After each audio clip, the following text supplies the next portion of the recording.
April is the cruelest month, breeding lilacs out of the dead land, mixing memory and desire, stirring dull roots with spring rain. Winter kept us warm, covering earth in forgetful snow, feeding a little life with dried tubers. Summer surprised us, coming over the Starnbergersee with a shower of rain. We stopped in the colonnade and went on in sunlight into the Hofgarten and drank coffee and talked for an hour.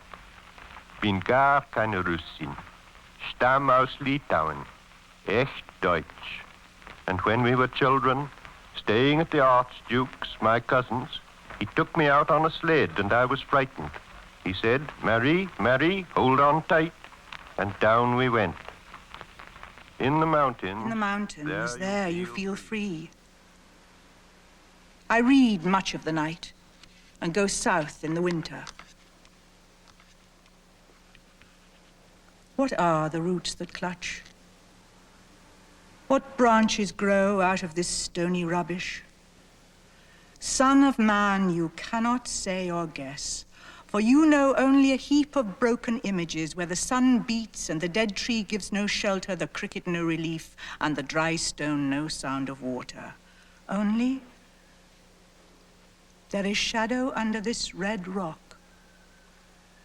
Come in under the shadow of this red rock, and I will show you something different from either your shadow at morning striding behind you or your shadow at evening rising to meet you. I will show you fear in a handful of dust. Eliot once wrote to me that he was greatly influenced by Beethoven's late quartets, that he'd play them on the gramophone again and again. And I can remember what he said in his letter. I wish that I could attain in poetry the same kind of suffering as Beethoven expresses in his last quartets.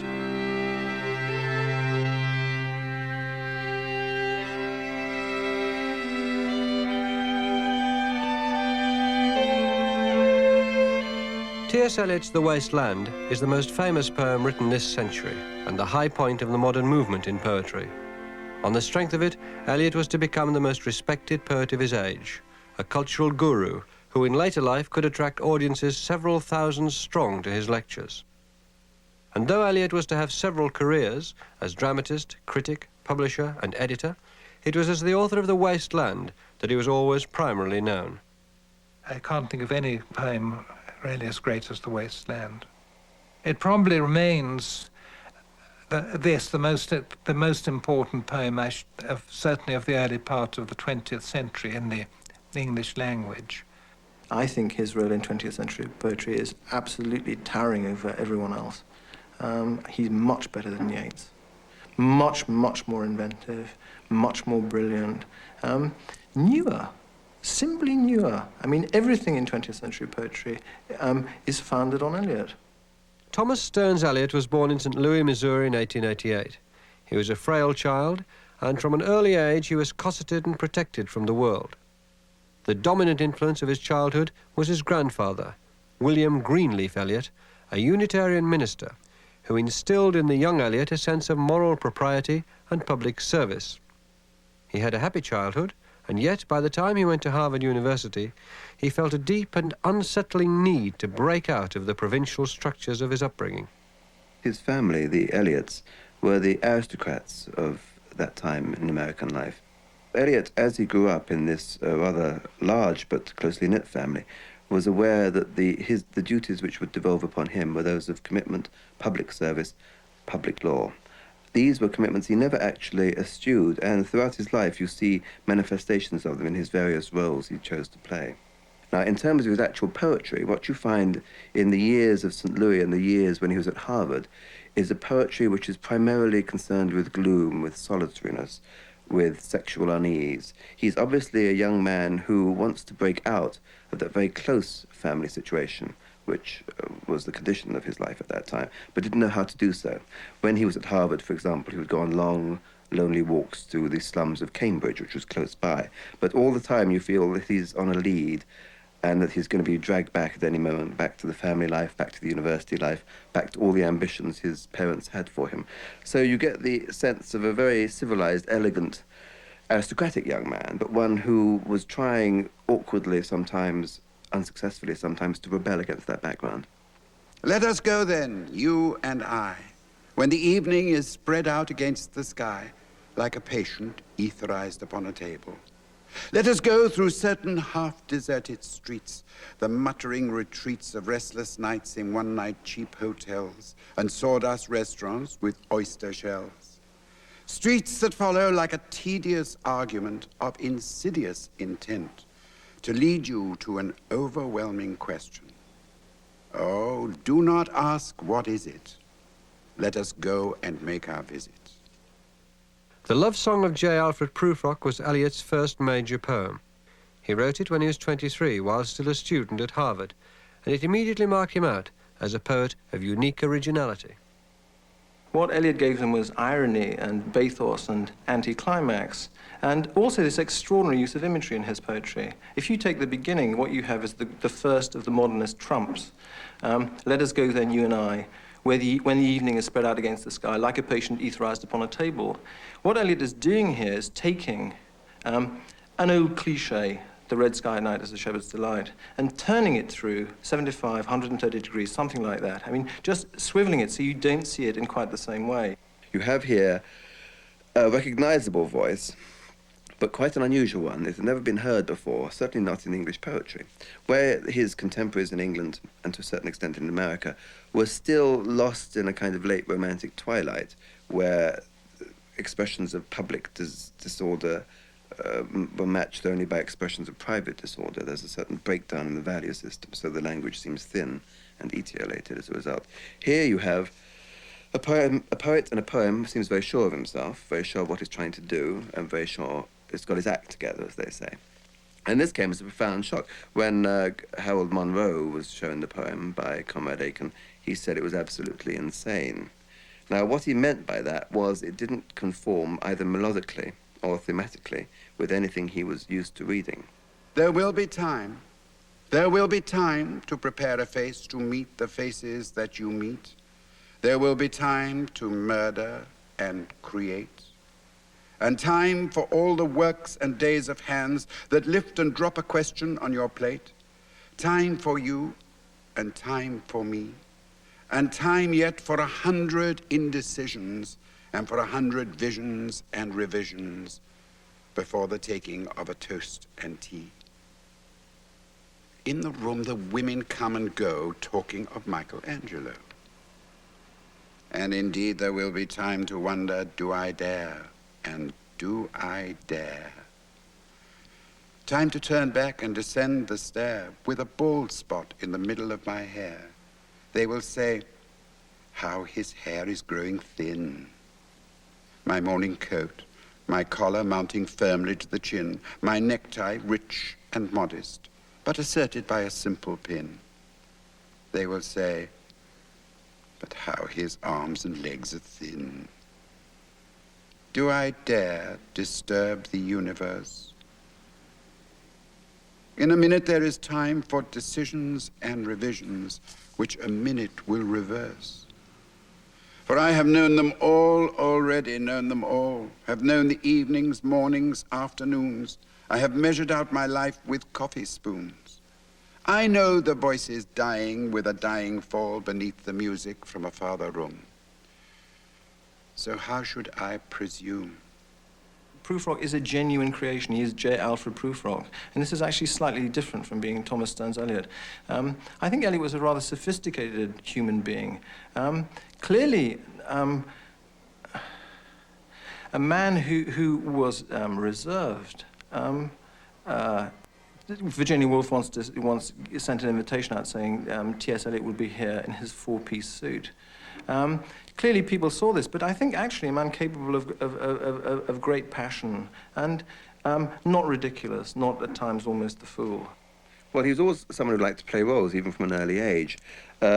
people who knew him well, and even people who didn't, noticed that he was, as it were, as V.S. Pritchett said, a company of actors within one suit. His life, in a sense, was a continual parading of roles on masks, and this certainly began when he was at Harvard, where he posed, as it were, as the young dandy. That was one of his great poses. He could also pose as the religious mystic. That was another phase in his life. So the adoption of these dramatic personae in the early poetry would, I think, have come quite naturally to him. In fact, it has been said, and could even be proved, that Eliot is the greatest dramatic poet of our period. You can interpret his early poetry, and certainly you can read it, as a series of dramatic monologues by various characters coming on the stage of Eliot's consciousness. Certainly, that was what immediately struck his contemporaries about that kind of work. And certainly that was the reason why it seemed so different from the kind of work which was being produced by English writers at the same period. And would it have been worth it, after all? After the cups, the marmalade, the tea, among the porcelains, among some talk of you and me, would it have been worthwhile to have bitten off the matter with a smile, to have squeezed the universe into a ball, to roll it towards some overwhelming question, to say, I am Lazarus, come from the dead. I have come back to tell you all. I shall tell you all. If one settling a pillow by her head should say, that is not what I meant at all. That is not it at all. And would it have been worth it after all? Would it have been worthwhile after the sunsets and dooryards and the sprinkled streets, after the novels, after the teacups, after the skirts that trail along the floor? And this, and so much more. It is impossible to say just what I mean. But as if a magic lantern threw the nerves in patterns on a screen, would it have been worthwhile if one, settling a pillow or throwing off a shawl and turning towards the window, should say, that is not it at all. That is not what I meant at all. Prufrock, I think, anticipates the wasteland in two ways. One is thematic, and the other one is in terms of technique. In terms of theme, it introduces what is actually the theme of a great deal of Eliot's poetry, right up through The Wasteland and to The Hollow Men, and it's the theme of the failure to live. If you think about Prufrock, I mean, he's an incredibly inhibited man emotionally, who is, whatever the turmoil inside, very little is coming out. I mean, he's as uptight as a rolled umbrella. In terms of technique, yes, I mean, it is an extraordinary poem in which you have a constant use of bathos, of anticlimax. You have the overwhelming question, which is then refused. Do not ask what it is. Let us go and make our visit. Then you have the biblical pastiche of Ecclesiastes, the meditation on time. There will be time, there will be time. To prepare a face to meet the faces that you meet. There will be time to murder and create. But by the end of that, it's time for 100 visions and revisions before the taking of a toast and tea, and the whole thing dribbles away. By the end of the poem, this use of bathos and anticlimax is actually deepened, so it gets a tragic note. I mean, it's not simply ironic. No, I am not Prince Hamlet, nor was meant to be. Am an attendant lord, one that will do to swell the progress, start a scene or two, advise the prince, no doubt an easy tool. Deferential, glad to be of use, politic, cautious, and meticulous, full of high sentence, but a bit obtuse, at times, indeed, almost ridiculous, at times, almost the fool. I grow old, I grow old. I shall wear the bottoms of my trousers rolled. Shall I part my hair behind? Do I dare to eat a peach? I shall wear white flannel trousers and walk upon the beach. I have heard the mermaids singing, each to each. I do not think that they will sing to me. I have seen them riding seaward on the waves, combing the white hair of the waves blown back when the wind blows the water white and black. We have lingered in the chambers of the sea, by sea girls wreathed with seaweed red and brown, till human voices wake us and we drown. Prufrock wasn't actually published until 1915, by which time Eliot had left America and settled in England. He came initially to take up a post at Oxford, but quickly discovered in the artistic life of London a more congenial climate for his writing. For the first time in his life, he found himself with people of his own age who took poetry seriously, took culture seriously, and were able to discuss it at great length on many occasions. So that was one element of it. The other element was that he was an authoritarian by temper, and being an aristocratic American, disdained the American tradition of politics and society. He found in Europe what he'd not been able to find in America, which was a strong, almost medieval cultural tradition, an authoritarian cultural tradition to which he wanted to ascribe himself. It's a decision he never really regretted either, because he never actually went home to live in America again.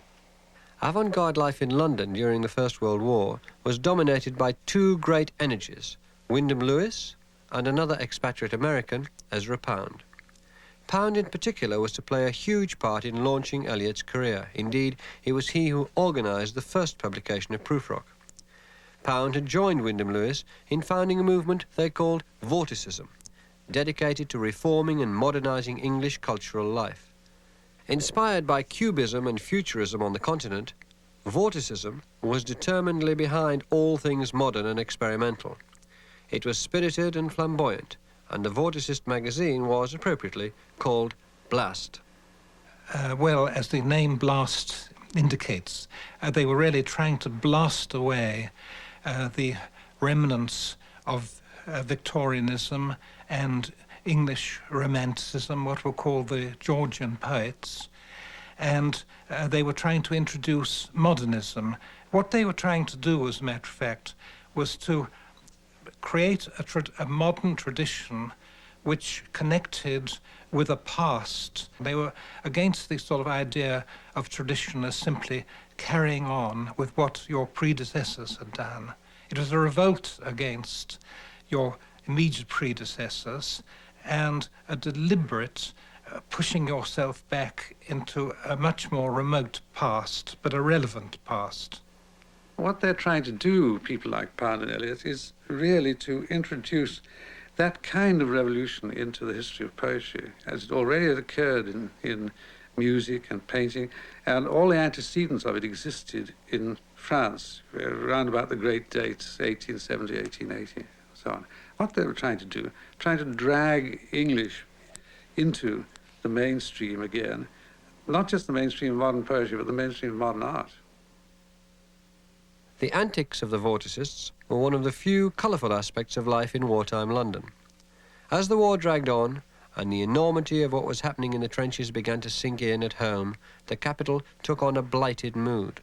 And the bleak reality of the modern city found its way memorably into Eliot's verse, when in 1916 he began the poem that was eventually to be published as The Waste Land. Unreal city, under the brown fog of a winter dawn, a crowd flowed over London Bridge. So many I had not thought death had undone so many. Sighs, short and infrequent, were exhaled, and each man fixed his eyes before his feet. Flowed up the hill and down King William Street, to where St. Mary Woolnoth kept the hours with a dead sound on the final stroke of 9. There I saw one I knew. I saw one I knew, and stopped him crying, "Stetson, you who were with me in the ships at Miley, that corpse you planted last year in your garden, has it begun to sprout? Will it bloom this year? Or has the sudden frost disturbed its bed? Oh, keep the dog far hence that's friend to men, or with his nails he'll dig it up again. You, hypocrite lecteur, mon semblable, mon frère." In relation to a poem like Prufrock, what you have here in Prufrock is a poem which looks backward and also looks forward. I mean, it's modernist, but it's also traditional. It's in the tradition of the dramatic monologue. By the time you get to The Waste Land, you've got something completely different. And if you wanted an analogy, supposing you look towards Picasso, you'd have the Rose period, then the Blue period, Both of them different, but also recognizable. And then suddenly, analytical cubism. You know, here comes The Wasteland. And, you know, boy, is it all happening. You can't quite follow it, but it seems very, very modern indeed. And there's a lot of modern life in it. In England, it was what Cyril Connolly called the great knockout up to date. It was a poem which had jazz rhythms, it had urban symbolism, it had anthropological myth, it had the whole gamut of what were then fashionable concerns poured into this slender vessel. And as a result, it was an enormous success. The Wasteland, as it was published in 1922, is in 5 parts. Furthermore, the whole poem is littered with a plethora of quotes and half-quotes from sources as diverse as nursery rhymes and Dante, all of which led some of its first readers to attack it as being a poem of fragments. In a sense, it is a poem of fragments. You see, when it was originally about to be published, Eliot was quite happy to have it published in separate issues of the Criterion. And there was one possibility, I think, when it was going to be published in 4 different issues of the Dial. So he wasn't himself convinced about its coherence as a poem. When everyone started saying how wonderful it was, of course, he changed his mind and saw exactly how good the poem was. So on that level, I think it could be seen as in terms, it does have a fragmentary feel about it. On the other level, about the fragments of verse which he introduces into the poem, fragments of the literary tradition, that's very deeply part of Eliot's own psyche. That's his way of finding his own voice by co-opting the voices of other people. You'll find the strange thing about Eliot's poetry is that whenever you read it, you're constantly getting little echoes and murmurs of other people's work. You hear bits of Dante, bits of Baudelaire, bits of Villon, bits of Lafort, bits of Tennyson, bits of Browning, all just underneath the surface of the poetry. But that, of course, is what gives it its strength. These words are Eliot's words and yet not his words, and it's that strange echoic quality which leads to its being so memorable. One of the extraordinary things about The Wasteland, of course, is the amount of allusion and the amount of learning and reading that goes into the poem. Eliot uses this, I think, quite straightforwardly in order to show that things have been debased. Perhaps the most significant example is the opening of the game of chess, where Eliot picks up Enid Barbus' speech in Antony and Cleopatra, the barge she sat on like a burnished throne, burned on the water, and then on he goes. In Eliot, this becomes the chair she sat in, like a burnished throne, glowed on the marble. And then what you have is, instead of Cleopatra's enormous vitality, you have this incredible sinuous syntax which loses you and picks you up, until finally you realize that the sensuality here is more apparent than real, that this is a woman who is the sum total of her accessories. Her perfumes, her jewels, she has no real vitality. And then, of course, as she brushes her hair and it glows into words, what the words say are, my nerves are bad tonight, stay with me. The chair she sat in like a burnished throne glowed on the marble, where the glass held up by standards wrought with fruited vines, from which a golden cupidon peeped out. Another hid his eyes behind his wing. Doubled the flames of 7-branched candelabra, reflecting light upon the table as the glitter of her jewels rose to meet it from satin cases poured in rich profusion. In vials of ivory and colored glass unstoppered lurked her strange synthetic perfumes, unguent, powdered or liquid, troubled, confused, and drowned the sense in odors. Stirred by the air that freshened from the window, these ascended in fattening the prolonged candle flames, flung their smoke into the lequearia, stirring the pattern on the coffered ceiling. Huge sea wood, fed with copper, burned green and orange, framed by the colored stone, in which sad light a carved dolphin swam. Above the antique mantle was displayed, as though a window gave upon the sylvan scene, the change of Philomel by the barbarous king so rudely forced. Yet there the nightingale filled all the desert with inviolable voice, and still she cried, and still the world pursues, jug, jug to dirty ears. and other withered stumps of time were told upon the walls. Staring forms leaned out, leaning, hushing the room enclosed. Footsteps shuffled on the stair. Under the firelight, under the brush, her hair spread out in fiery points, glowed into words, then would be savagely still. My nerves are bad tonight. Yes, bad. Stay with me. Speak to me. Why do you never speak? Speak. What are you thinking of? What thinking? What? I never know what you are thinking. Think. I think we are in Rat's Alley, where the dead men lost their bones. What is that noise? The wind under the door. What is that noise now? What is the wind doing? Nothing, again, nothing. Do you know nothing? Do you see nothing? Do you remember nothing? I remember those are pearls that were his eyes. Are you alive or not? Is there nothing in your head? But oh, that Shakespearean rag. It's so elegant, so intelligent. What shall I do now? What shall I do? I shall rush out as I am and walk the street with my hair down so. What shall we do tomorrow? What shall we ever do? One of the most innovative aspects of The Waste Land to its contemporary audience was the range of characters it seemed to contain. Eliot was deliberately trying to incorporate into the poem the speech and accents of London life. Indeed, for a long time, he'd considered calling it He Do the Police in different voices. They were trying to introduce into language of their poetry the words which everyone used in the streets, whereas the Georgian poets whom they were rebelling against always wanted to write poems about poetic subjects like the English countryside, sunsets.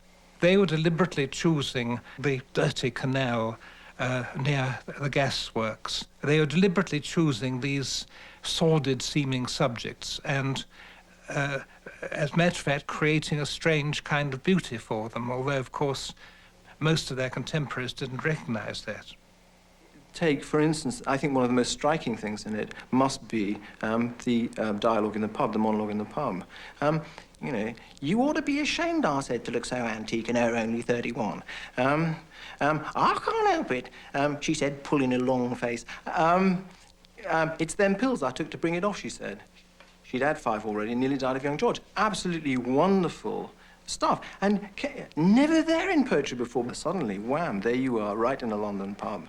And it's marvellous, and clearly they must have loved that. When Lil's husband got demobbed, I said, I didn't mince my words, I said to her myself, hurry up, please, it's time. Now Albert's coming back, make yourself a bit smart. He'll want to know what you done with that money he gave you to get yourself some teeth. He did. I was there. You have 'em all out, Lil, and get a nice set, he said. I swear I can't bear to look at you. And no more can't I said. And think of poor Albert. He's been in the army 4 years. He wants a good time. And if you don't give it him, there's others will, I said.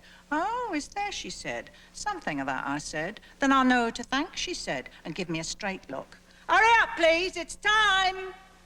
If you don't like it, you can get on with it, I said. Others can pick and choose if you can't. But if Albert makes off, it won't be for lack of telling. You ought to be ashamed, I said, to look so antique. And her only 31. I can't help it, she said, pulling a long face. It's them pills I took to bring it off, she said. Well, she's had 5 already and nearly died of young George. The chemist said it would be all right, but I've never been the same. You are a proper fool, I said. Well, if Albert won't leave you alone, there it is, I said. What you get married for if you don't want children? Hurry up, please, it's time. Well, that Sunday Albert was home, they had a hot gammon. And they asked me in to dinner to get the beauty of it hot.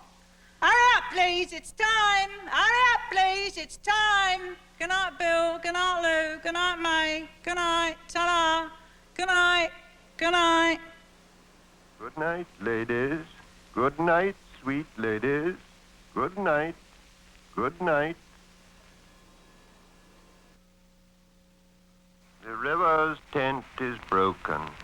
The last fingers of leaf clutch and sink into the wet bank. The wind crosses the brown land unheard. The nymphs are departed. Sweet Thames, run softly till I end my song. The river bears no empty bottles, sandwich papers, silk handkerchiefs, cardboard boxes, cigarette ends, or other testimony of summer nights. The nymphs are departed, and their friends, the loitering heirs of city directors, departed, have left no addresses. By the waters of Leman I sat down and wept. Sweet Thames, run softly till I end my song. Sweet Thames, run softly, for I speak not loud or long. But at my back in a cold blast I hear the rattle of the bones, and chuckle spread from ear to ear. When The Waste Land was first published in 1922, it seemed to speak directly to the spirit of its age, but many of its origins were far more personal. In 1915, Eliot had met and quickly married Vivian Haigh Wood, but it was not to prove a happy marriage. Vivian was highly strung and given to increasingly bizarre behavior. Eventually, Eliot was to leave her as she drifted further and further into madness. Meanwhile, the couple were not well off, and as well as his poetry, Eliot was editing a literary magazine, The Criterion, while at the same time doing a full-time job at Lloyd's Bank in the city.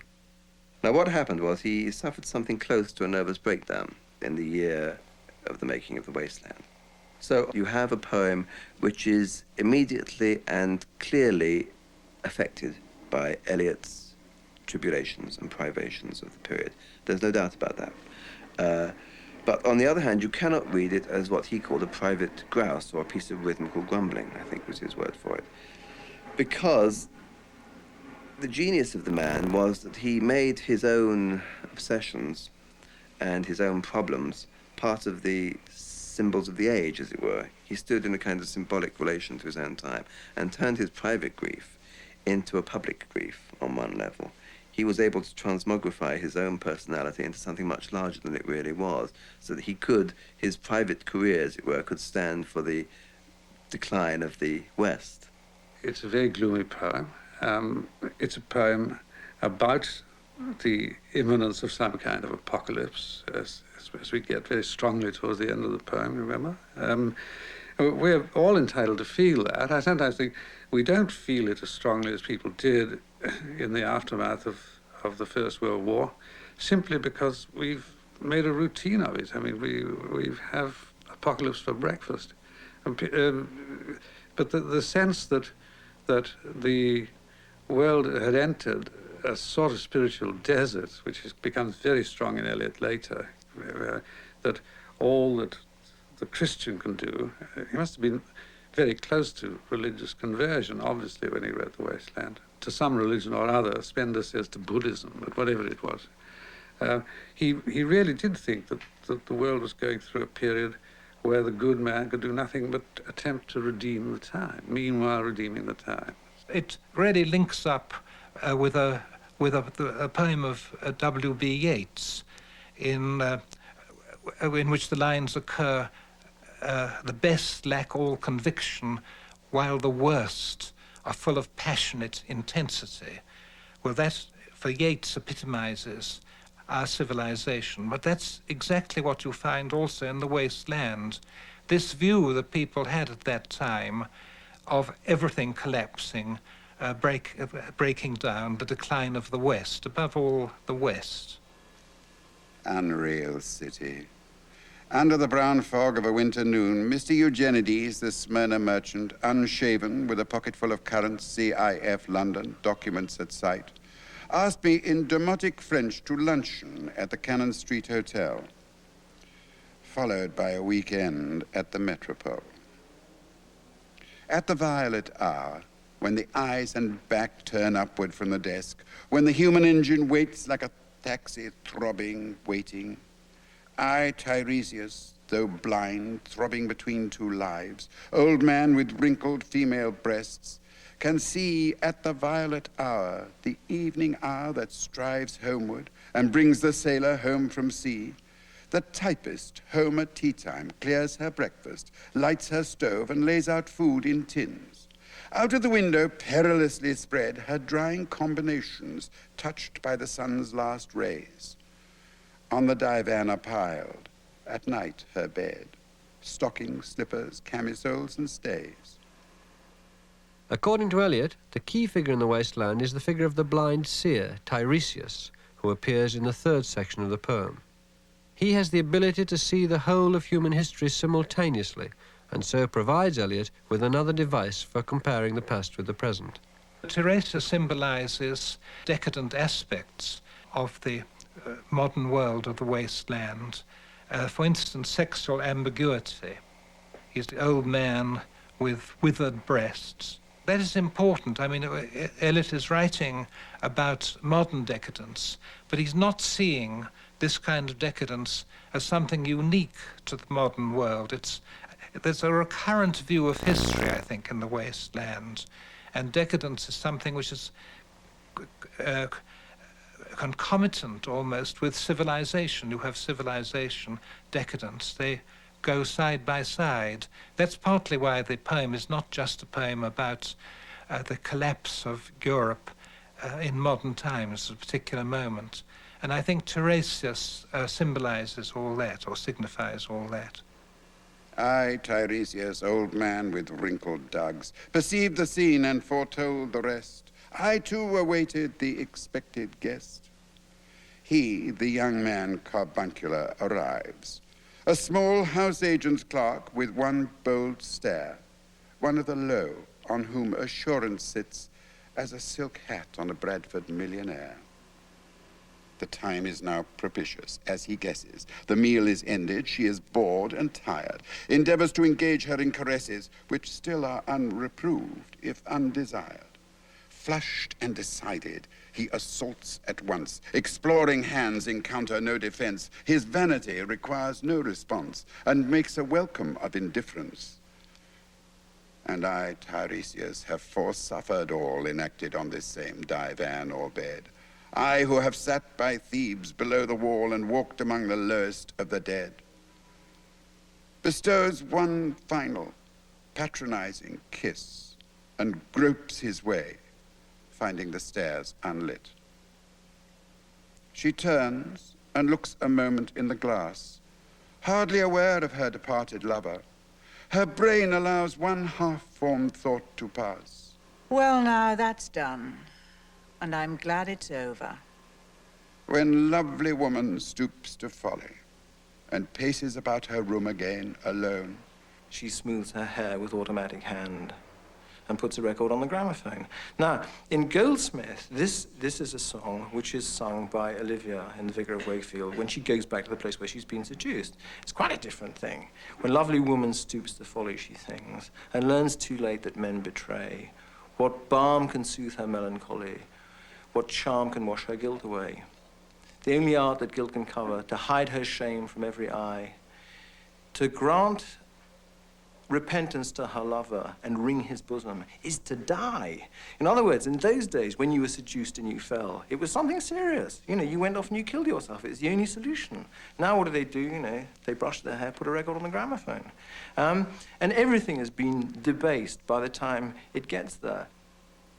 The Waste Land that was eventually published is not the poem Eliot originally wrote. He Drew the Police in Different Voices was a much longer series, which Eliot showed to Pound for his opinion, and which Pound edited into the version that we know today. It's small wonder that Eliot dedicated the poem to Pound, whom he called that wondrous, necessary man, with the words, il miglior fabbro, the better craftsman.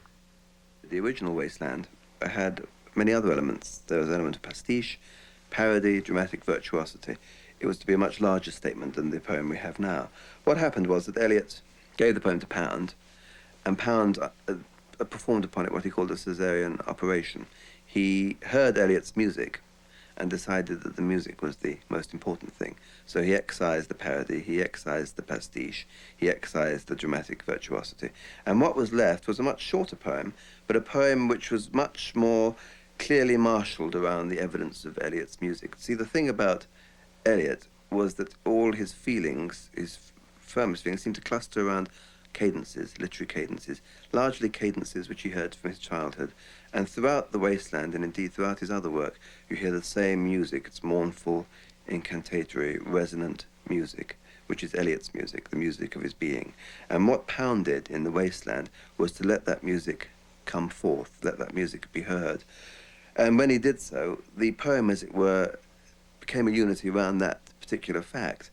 Other people heard the music too. That's why the undergraduates chanted The Wasteland as they chanted Swinburne a generation before. So in a sense, it's what Eliot called the auditory imagination, what I would call the music of Eliot's being, which is the formal unity of The Wasteland.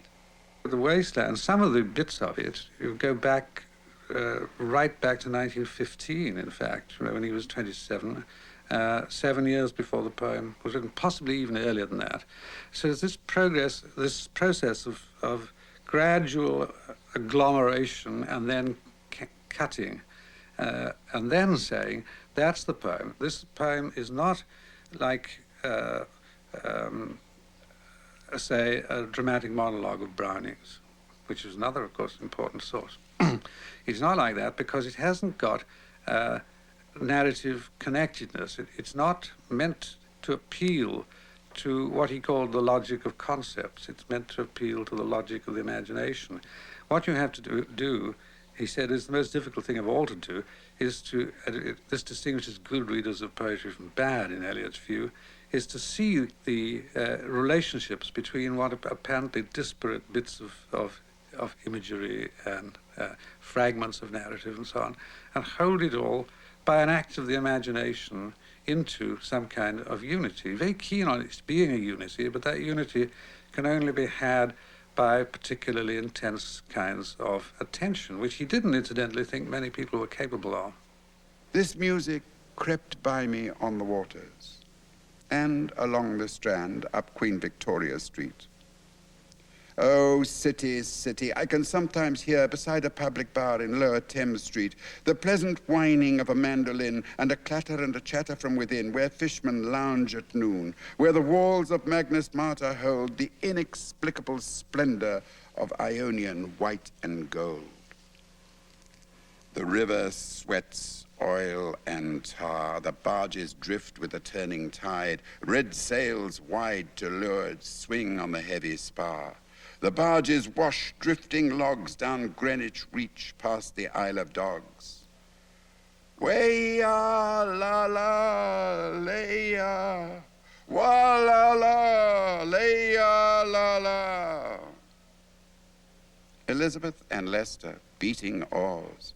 The stern was formed, a gilded shell, red and gold. The brisk swell rippled both shores. Southwest wind carried downstream the peal of bells, white towers. Way-ya, la-la, lay-ya, wa-la-la, lay-ya, la-la. Trams and dusty trees. Highbury bore me, Richmond and Kew undid me. By Richmond I raised my knees, supine on the floor of a narrow canoe. My feet are at Moorgate, and my heart under my feet. After the event, he wept. He promised a new start. I made no comment. What should I resent?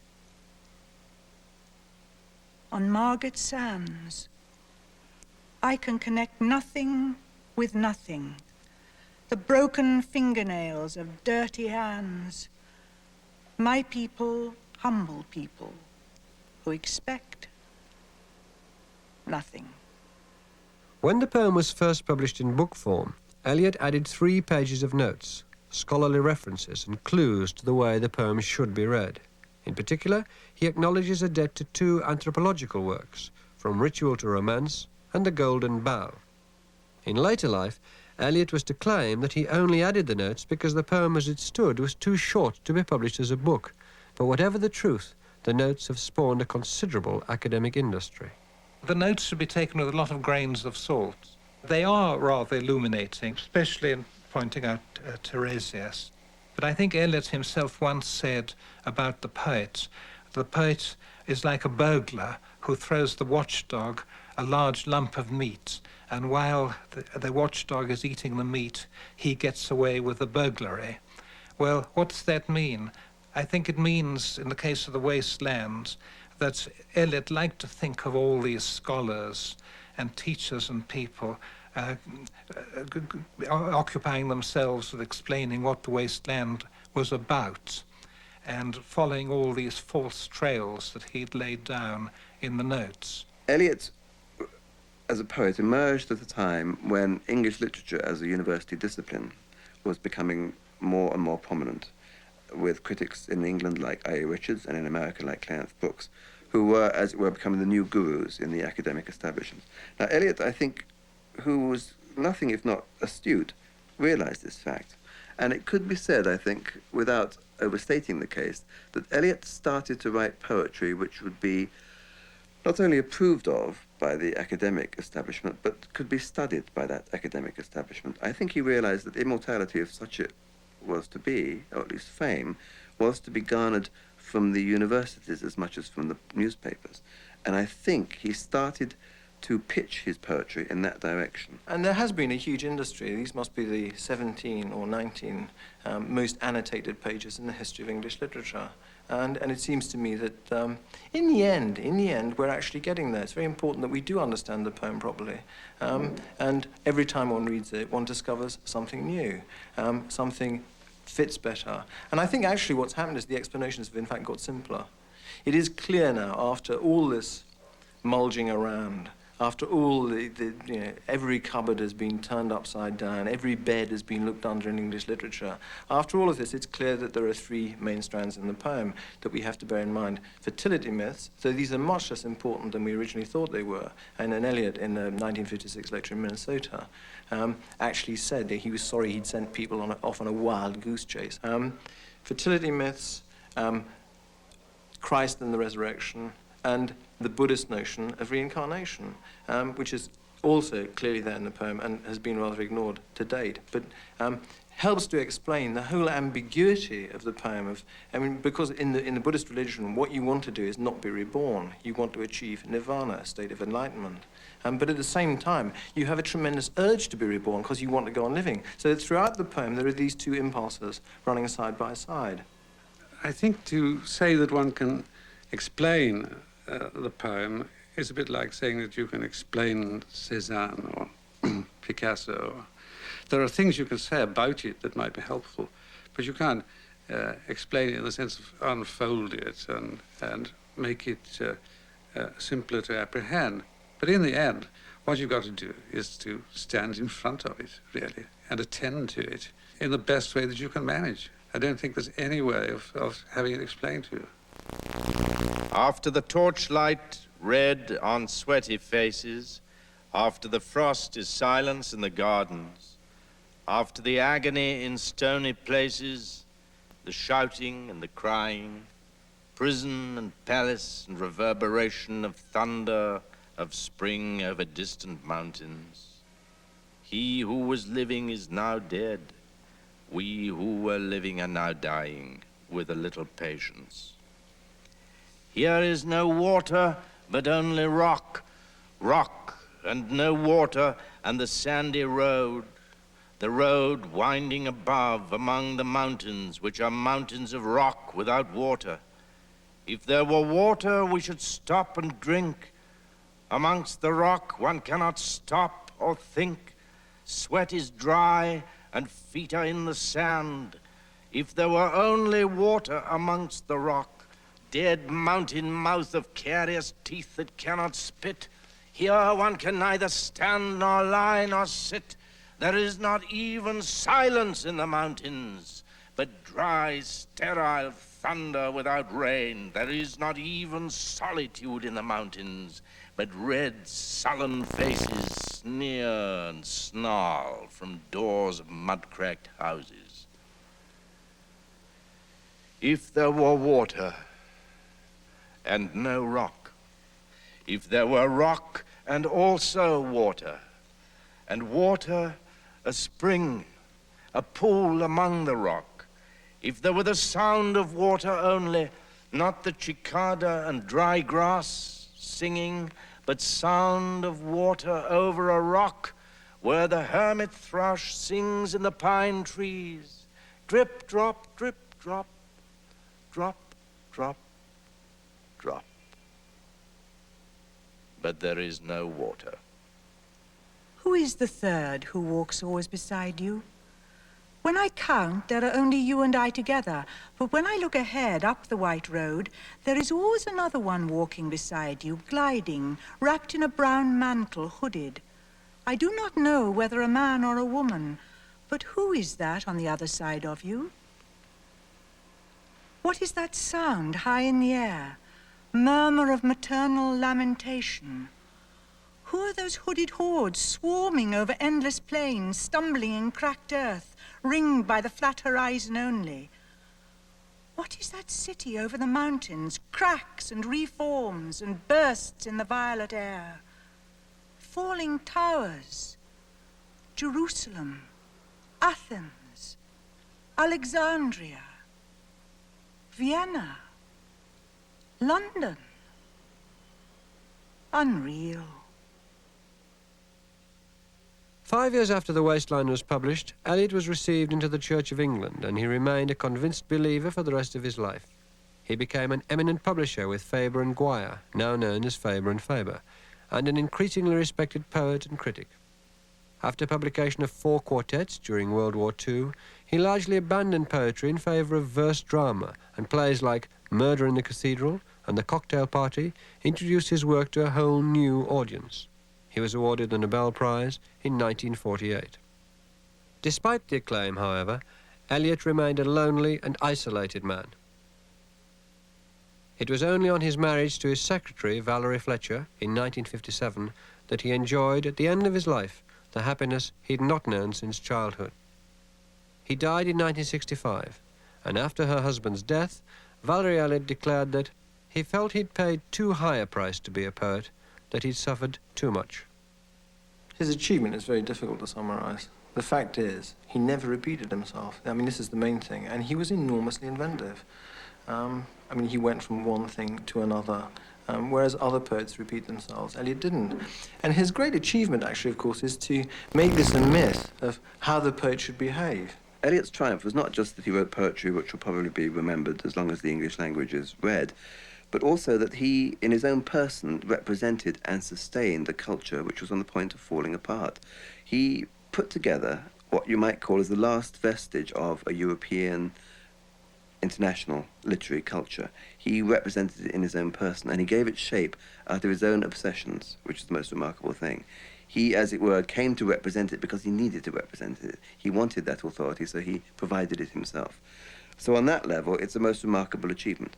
On another level, he made his poetry the music of the age, but he only managed that by borrowing, co-opting the voices, the cadences, and the tones of other previous poets. So we have this strange paradox of a man who sustains the culture through his own obsessions and creates the music of our age through borrowing the music of other people's periods.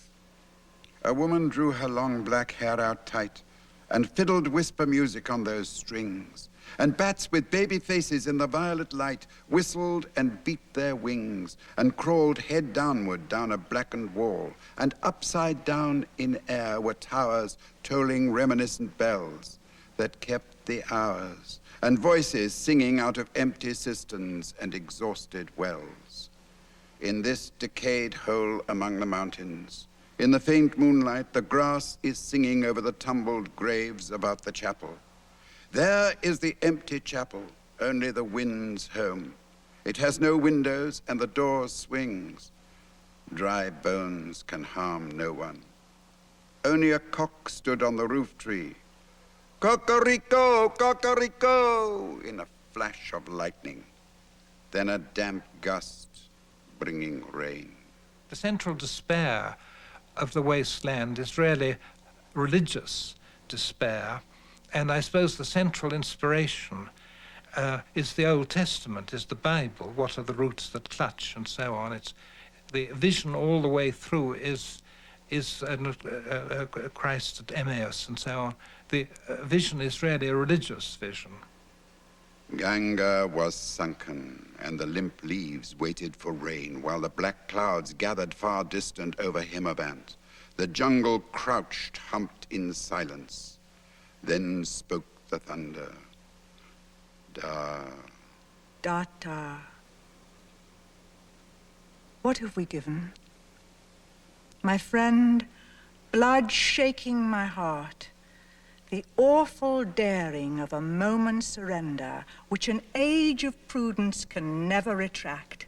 By this and this only we have existed, which is not to be found in our obituaries, or in memories draped by the beneficent spider, or under seals broken by the lean solicitor in our empty rooms. Dyad vow. I have heard the key turn in the door once, and turn once only.